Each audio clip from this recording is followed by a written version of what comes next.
તાપી જિલ્લાના ઉચ્છલ પોલીસને મોટી સફળતા મળી છે। સુંદરપુર ગામે ખેડૂતના ખેતરમાંથી ચોરાયેલા સબમર્સિબલ મોટર અને કેબલ વાયર કેસમાં પોલીસે ગણતરીના કલાકોમાં જ કાર્યવાહી કરીને 3 આરોપીને ઝડપી પાડ્યા છે।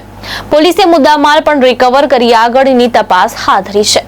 ઉચ્છલ પોલીસ સ્ટેશન વિસ્તારમાં આવેલા સુંદરપુર ગામના દેવચાંદની ફળીએ એક ખેડૂતના ખેતરમાંથી બોરમાં લાગેલી સબમર્સિબલ મોટર અને કેબલ વાયર ચોરી થવાની ઘટના સામે આવી હતી।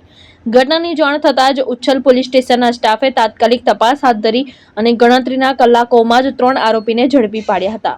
પકડાયેલા આરોપીઓમાં રાકેશ લખમા, ગાવિત મુલજી, સુરજી વડવી અને સંજય દામુ વસાવે સમાવેશ થાય છે।